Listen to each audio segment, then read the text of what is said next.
Bonjour, vous regardez Tesla Geek. Aujourd'hui, je suis super content parce que je viens de recevoir la toute dernière station de chez Synology, la Synology Playmax. De quoi s'agit-il? Eh bien, il s'agit d'une station solaire plug and play. Ces stations se composent d'un châssis en aluminium, d'un panneau solaire qui va produire de l'électricité, d'un micro-onduleur qui va transformer cette électricité courant continu en courant alternatif pour injecter tout ça dans la maison sur une simple prise électrique avec comme objectif de faire baisser nos factures d'électricité.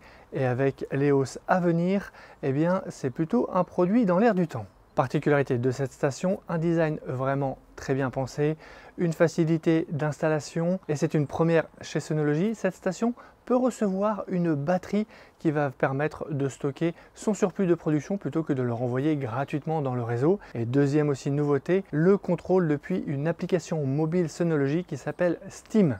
Dans cette vidéo, je vous propose de déballer ensemble ce produit, de l'installer, voir si la promesse d'installation ultra rapide est tenue.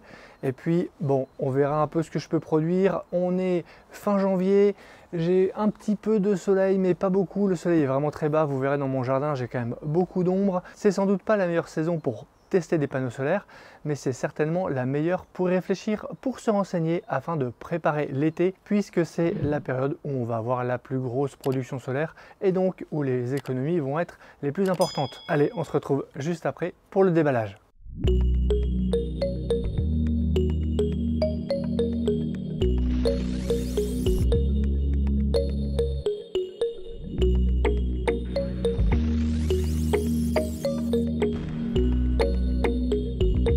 La station Playmax arrive sur une palette par un transporteur qui est spécialisé dans la livraison de produits volumineux. Dans ce grand carton qui est quand même assez lourd, qu'il est difficile de porter seul, donc vaut mieux être accompagné de quelqu'un. Et il était accompagné dans mon cas d'une boîte avec des accessoires, on verra ce qu'il y a dedans, mais aussi de la batterie dont je vous parlais pour stocker le surplus. Des stations solaires, il en existe plusieurs sur le marché de marques différentes à des prix assez différents. Synology, on est vraiment sur quelque chose de haut de gamme, vous verrez, on a un châssis qui est vraiment très bien travaillé, quelque chose de facile à installer, une station qui est esthétiquement belle et qui va pouvoir plus facilement être laissée dans un jardin ou une terrasse, parce que quand on a des produits solaires sous les yeux quasiment tous les jours, en particulier l'été, autant que ces produits soient esthétiquement réussis plutôt que d'avoir un truc qui est un petit peu moche. Oui, vous pourriez vous lancer vous-même dans la fabrication d'un produit plug and play en achetant vous-même votre panneau, votre onduleur, votre support, mais déjà il faut avoir les bonnes connaissances pour réussir à choisir et assembler des composants qui vont bien fonctionner entre eux, mais en plus vous aurez certainement quelque chose qui n'aura pas le même rendu esthétique et peut-être pas les mêmes garanties que ces produits-là. C'est comme quand on fait des travaux, on peut toujours trouver moins cher en faisant soi-même, mais quand on s'adresse à une société, eh bien on a l'assurance d'un SAV et d'une qualité de fabrication et de réalisation. Et moi j'ai toute confiance en Synology qui est l'un des leaders sur le marché, ils existent depuis plusieurs années maintenant, et quand on est sur des produits avec une longue durée de vie comme des panneaux solaires qui vont au-delà de 25 ans, mieux vaut s'adresser à une société qui a les reins solides. Allez, vous êtes prêts? On déballe. Et voilà la station, elle est vraiment très bien emballée, très bien préparée, regardez. Voilà donc ce qu'on trouve dans le carton. On a une partie châssis, on a un panneau qui est bifacial, on a ici toute une partie, on va retrouver, je pense, le micro-onduleur, on doit le retrouver là à travers, on le voit un petit peu. Et puis ici on a l'emplacement pour la batterie, un cache. On doit avoir toute une intelligence pour la gestion de la batterie à ce niveau-là. Là, on va avoir les ballasts pour lester le produit quand on le pose au sol. Qu'est-ce qu'il y a d'autre à faire? Eh bien on va regarder ça ensemble. Alors la station c'est vraiment ultra simple. On lève la partie du châssis qui est juste là. On a ici un bras. On va pouvoir enlever la petite protection. Et là on va venir juste assembler ça avec un petit, vous avez vu, un petit aimant, un petit ressort. Et là on a fait la moitié du boulot de l'installation. Allez, je vous remontre sur le deuxième d'un peu plus près. On présente, on tire ici, hop, c'est installé. Ici, de chaque côté, on a un bouton qui va permettre de régler la hauteur et donc l'inclinaison du panneau pour l'adapter à la saison, si c'est en hiver ou en été. En hiver, le soleil est assez bas, donc on va mettre le panneau quand même assez droit. Et en été, on va plutôt l'incliner. Donc on prend ici, on appuie sur les boutons, on lève. Il y a un premier cran. Et il y a un deuxième cran. Et là, ça va être pas mal pour l'hiver. On va tout de suite retirer les ballastes. Chaque ballast fait 10 litres, donc si on met de l'eau, ça va faire 40 kg. Et ensuite, c'est très simple, on prend le châssis à deux mains, on tire vers l'arrière pour le redresser.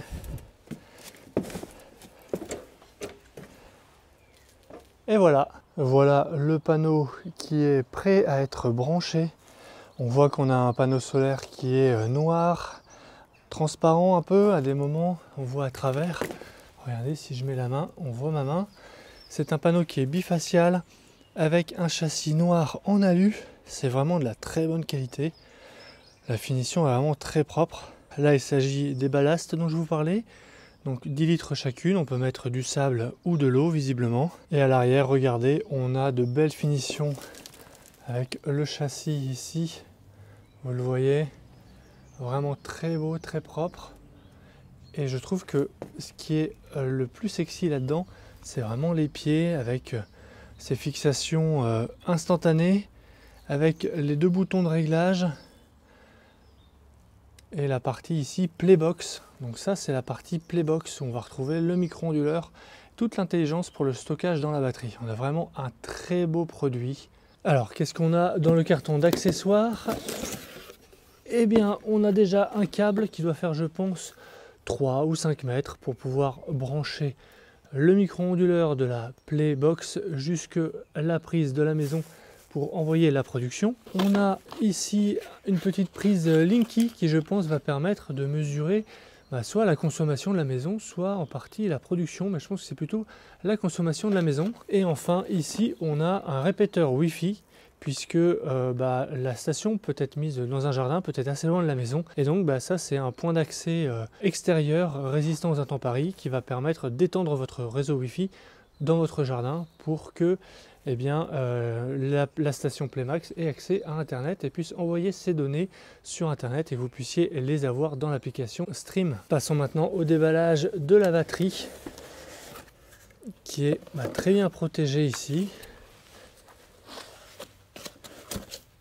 On a une petite anse pour la prendre, un petit bouton avec un indicateur, je pense, d'autonomie. Bon, là, elle a l'air d'être vide. On a 700 Wh. Ici, on a un petit cache qu'il faudra penser à enlever. Et juste là, on a les ports USB qui vont permettre de recharger des appareils si on veut prendre cette batterie en utilisation nomade. La suite de l'installation est assez simple. On prend le câble fourni, on vient le brancher ici en sortie de la Playbox. C'est des câbles qui sont faits pour être en extérieur. Et ensuite, si on a la batterie, eh bien on va venir la mettre dans le logement qui est là. Donc on va commencer par enlever le cache qui est là. Au fond, on a une petite protection à enlever. Au niveau de la batterie, on a aussi un petit cache à enlever ici. Et on vient le mettre d'abord depuis la droite. Et voilà, c'est installé. Il ne reste plus qu'à brancher le câble électrique qui vient de la station dans une prise en extérieur qu'on a chez soi pour injecter la production dans sa maison.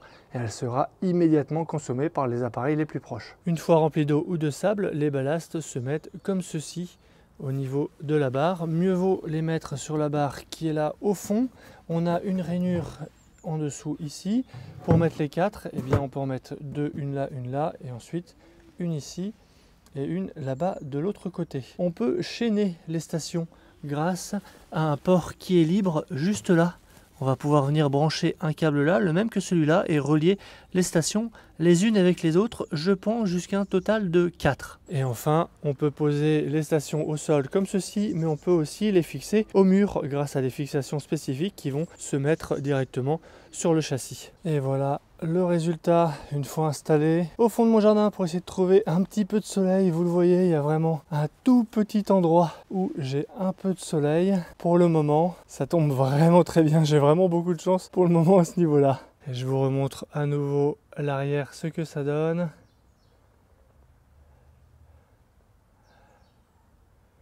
C'est vraiment une très belle station.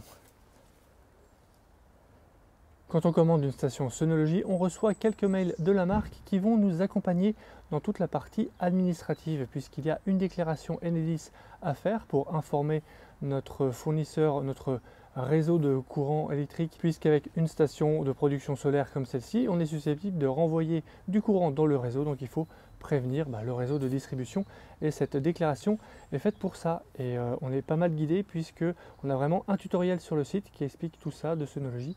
Donc c'est vraiment très bien. Bon, vous l'avez compris, je fais ce que je peux avec l'ensoleillement que j'ai en ce mois de janvier par rapport à la configuration de mon jardin. Là, le soleil est quand même très bas. J'exploite au maximum le peu de soleil que j'ai. Je ne vais pas pouvoir vous faire des mesures vraiment hyper précises. En tout cas, pour le moment, je produis aux alentours de 120 watts, ce qui est dans ces conditions plutôt pas mal vu qu'il y a quand même une partie du panneau là-bas qui est à l'ombre. L'installation et le paramétrage de l'appli Sonology Stream est vraiment très simple. Je l'ai téléchargé sur l'App Store. Je me suis d'abord créé un compte, c'est vraiment très facile, on est bien guidé. Ensuite, j'ai dû appairer le panneau à mon compte. Pour cela, c'est pareil, c'est très simple. On a un bouton en dessous de la Playbox, on appuie 3 fois dessus pour activer le mode appairage. L'application l'a immédiatement détecté. Ensuite, il faut paramétrer le Wi-Fi depuis l'application mobile pour le panneau. Et ensuite, je suis invité à paramétrer la petite clé Linky qui a pour utilité de récupérer la partie consommation de la maison dans l'application Sonology Stream. Et ça permet donc à l'application de connaître la quantité d'énergie qui a été tirée par la maison depuis le réseau. Dans l'application, on a aussi accès à l'état de la batterie. Actuellement, elle est à 65%. Et on peut aussi régler le seuil à partir duquel on souhaite que la batterie se remplisse. Ça permet de définir finalement son niveau de ce qu'on considère être comme sa surproduction par rapport à son talon. Donc ce qu'il faut faire, c'est utiliser un petit appareil comme par exemple l'EcoJoco afin de mesurer son talon de consommation et donc régler la recharge de la batterie à partir du moment où la production atteint ce niveau de talon de consommation. Ainsi, on sera certain que toute l'énergie produite sera consommée par la maison et que toute l'énergie en surplus sera stockée dans la batterie. Et une fois qu'il n'y aura plus de production solaire, on pourra vider la batterie dans la maison et prolonger l'effet de sa production solaire et donc maximiser les économies sur la facture d'électricité. Bon, vous le voyez, au fur et à mesure que je tourne cette vidéo, le soleil tourne, l'ombre remplit le panneau et donc la production baisse. L'avantage de cette station par rapport à d'autres qui intègrent des piles de stockage, c'est que cette batterie elle est amovible. On peut donc la sortir à la fois pour l'utiliser en utilisation nomade. On va pouvoir recharger des appareils USB, USB-C.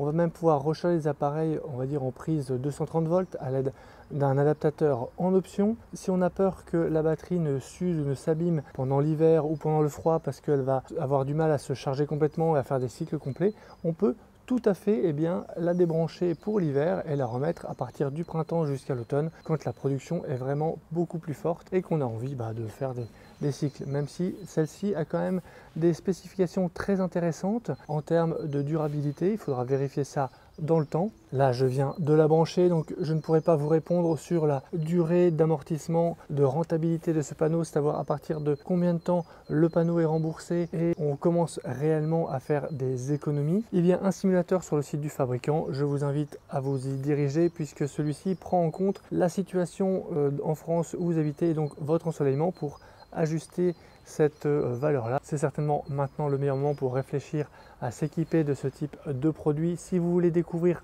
le solaire, je trouve que ces stations plug and play sont vraiment très bien. On a des bons produits durables, de bonne qualité, surtout avec Sonology, vous l'avez vu, et donc immédiatement de voir les économies qu'on peut faire. Si cette station Playmax vous intéresse, que ce soit avec ou sans batterie, vous retrouvez un lien en description sous la vidéo, ainsi qu'un code promo Tesla Geek qui vous donne 10% de remise jusqu'au 31 janvier. Alors oui, le 31 janvier, c'est bientôt, donc ne tardez pas si vous voulez l'utiliser. J'espère que cette vidéo de présentation et de déballage vous aura été utile. Je referai sûrement une vidéo prochainement sur cette station une fois que j'aurai assez de recul, donc n'hésitez pas à vous abonner pour ne pas rater cette vidéo.